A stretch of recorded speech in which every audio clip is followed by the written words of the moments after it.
तो last episode के and पे हमने देखा था कि मास्टर जियोन जो होते हैं वो अपने दोस्त नैमगोंग से कहते हैं कि क्या तुम यहाँ पर मेरे पर एहसान कर सकते हो, मेरे बच्चे मुबैक को अपने साथ ले जाओ और उसे मार्शल आर्ट्स की टेक्निक सिखा दो। तो इस बात से मास्टर काफी ज्यादा हैरान होते हैं और मास्टर नैमगोंग से कहते हैं लेकिन क्या तुम वाकई में श्योर हो कि तुम अपने बच्चे को अपनी फैमिली की टेक्निक्स नहीं सिखाना चाहते, जबकि तुम्हारी अपनी जो 9 हेवंस वर्ड टेक्निक है वो बहुत ज्यादा महान और पावरफुल टेक्निक है। क्या तुम्हें नहीं लगता कि तुम्हें अपनी टेक्निक्स को सिखानी चाहिए? तो इसी के साथ ही मास्टर जियोन उसे कहते हैं हमारी मार्शल आर्ट्स बहुत ज्यादा डिफिकल्ट है, तुम्हारी नैमगोंग क्लैन की मार्शल आर्ट्स से ये बहुत ज्यादा अलग है। मैं जहां पर अपने बच्चों को ये टेक्निक बिल्कुल भी नहीं सिखा सकता और ना ही जहां पर इसे आगे पास डाउन कर सकता। और मेरे मुंह बैक ने जहां पर कम से कम इस 9 ह्यूमंस वर्ड टेक्निक को कम से कम इसको पढ़ा तो है, मैंने उसे बेसिक्स के बारे में बताया, लेकिन इसके बावजूद इस टेक्निक को पूरी तरह से मास्टर करना ये उसके बस की बात नहीं है। तो इसी के साथ ही हमारा मास्टर नैमगोंग से कहते हैं कि मैं तुमसे झूठ नहीं बोलूंगा, लेकिन मैं भी ऐसे ही चाहता था। मैं जहां पर अपने साथ लेकर जाऊंगा तुम्हारे बेटे को, मुंह बैक हमारे साथ ही आज ही चला जाएगा और उसके बाद वो जहां पर एक मार्शल मास्टर बनकर वापस आएगा।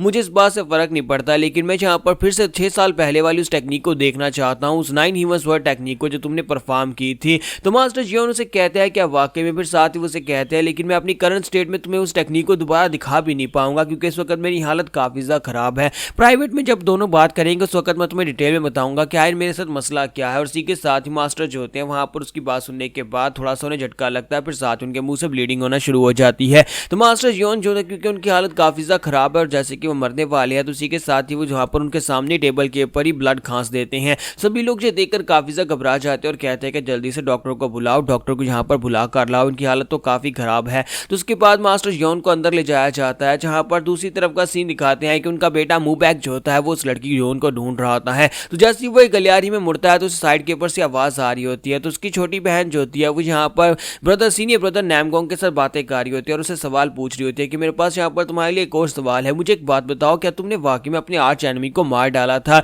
तो सीनियर ब्रदर नैमगोंग उसे कहता है कि तुम्हें कि किसने कह दिया कि मैंने अपने आर्च एनिमी को मार डाला था? तो उसे कहते हैं कि यहाँ पर सब कुछ मुझे पता है, मैंने तुम्हारे बारे में कहानियां सुनी है, पूरे म्यूजियम के अंदर तुम्हारी कहानियां काफी ज्यादा फेमस है कि तुम एक बहुत ही पावरफुल मास्टर हो। और उसी के बाद ही तुम्हें यहाँ पर अजूरे क्लाउड स्वर्ड का टाइटल दिया गया था जब तुमने अपने सभी दुश्मनों को मार दिया था। सीनियर ब्रदर उसे कहता है कि हाँ ये बात सच है कि मेरा निकनेम अजूरे क्लाउड स्वर्ड का है, लेकिन ये नहीं है कि यहाँ पर मैंने अपने दुश्मनों को लाजमी मारा हो, मैंने अपने सभी दुश्मनों को जान से नहीं मारा और हर किसी को मारना जरूरी भी नहीं होता। जब किसी के साथ ही हमारा जो सेमू बैक होता है भागता वहां पर आता है और उसे कहता है कि सियोल जू ये तुम कर क्या रही हो, जल्दी से सीनियर ब्रदर का पल्लू छोड़ो। और इसी के साथ ही वो आकर वहां पर उसे ग्रीट भी करता है और कहता है कि प्लीज मुझे माफ करना सीनियर ब्रदर, ये मेरी छोटी बहन है और ये हमेशा इसी तरह करती है। तो उसे कहता है कि इसे यहाँ पर छोड़ दो, इसे यहाँ पर छोड़ो, हम लोग अंदर चलते हैं। जबकि उसकी छोटी बहन सियोल जू से कहती है कि तुम यहाँ पर अपनी बकवास बंद करो, मैं यहाँ पर सीनियर ब्रदर अपने दोस्त से बात कर रही हूँ, हम लोग दोस्त हैं। तो वो उसे कहती है कि हाँ तुम हम लोग दोस्त है ना, मेरा नाम सियोलजू जियोन है और सियोलजू जियोन मैं यहाँ पर तुमसे बात करना चाहती हूँ।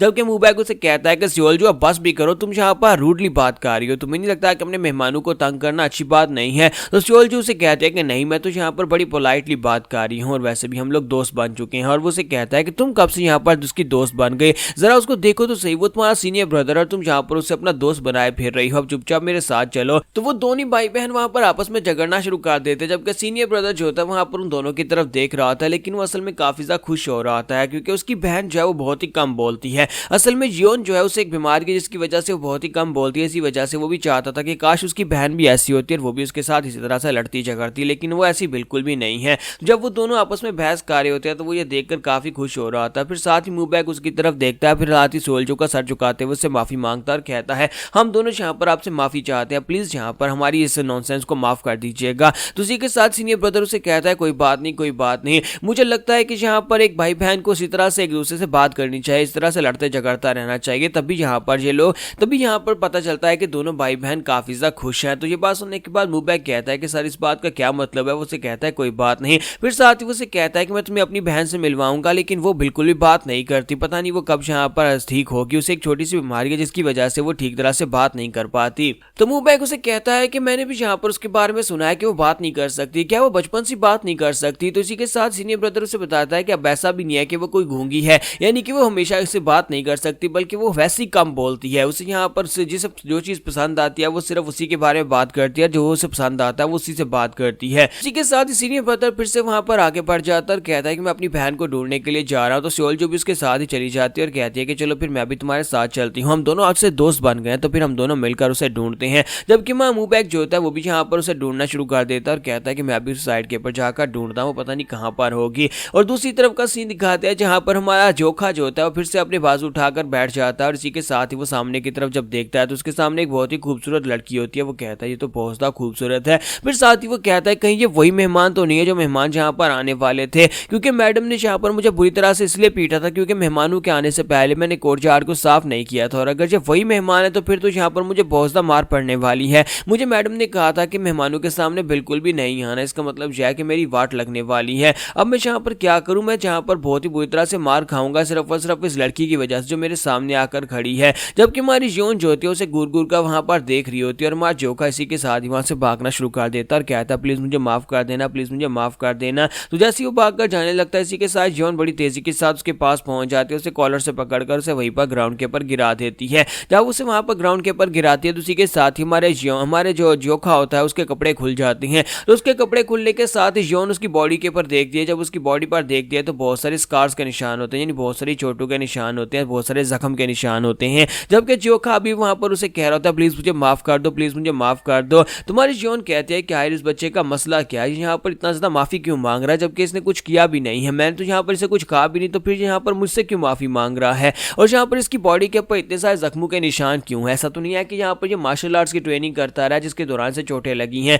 ऐसे लगता है जैसे कि इसे किसी ने बुरी तरह से पीटा है। आखिर यहाँ पर इसके साथ मसला क्या है। ऊपर से इसके रेड कलर के बाल देखकर तो पता चल रहा है कि ये अंकल का ही बच्चा हो सकता है, यानी कि इस फैमिली का ही मेन हिस्सा है, क्योंकि इस फैमिली के सभी लोगों के बाल रेड कलर के हैं। जिस तरह से इस लड़के की हालत जितना ज्यादा ये कमजोर है, लगता है कि इसे ठीक तरह से खाना भी नहीं दिया जा रहा, और अगर इसे खाना नहीं दिया जा रहा तो इसका मतलब यह है कि इसका इस फैमिली में बहुत ही बुरा हाल है। आखिर इस बच्चे के साथ ऐसा क्या हुआ है जिसकी वजह से यहाँ पर मेरी वजह से भी इतना ज्यादा डर रहा है। तुम्हारी जियोन उसके पास ही वहीं पर बैठ जाती है और हमारा जोखा अभी भी उसे कह रहा था प्लीज मुझे माफ कर दो, प्लीज मुझे माफ कर दो। तो उसी के साथ जियोन अपना हाथ आगे बढ़ाती है। जब वो अपना हाथ आगे बढ़ाती है ताकि उसके सर के ऊपर रख सके तो जोखा और भी ज्यादा डर जाता है, क्योंकि अभी तक जहाँ पर उसने सिर्फ मैडम का हाथ ही देखा है जो हर वक्त उसे थप्पड़ मारने के लिए उठता है, तो उसे लगता है कि ये लड़की उसे थप्पड़ मारने लगी है। तो इसी के साथ जब वो अपना हाथ आगे बढ़ाती है तो जियोन कहती है मुझे लगता है कि इस लड़के को कभी किसी ने प्यार नहीं दिया, जिसकी वजह से यहाँ पर मुझसे भी डर रहा है। तो जैसे ही वहां पर अपना हाथ आगे बढ़ाकर उसके सर के ऊपर रखती है और वहां पर उसे कहती है कि तुम्हें डरने की जरूरत नहीं है,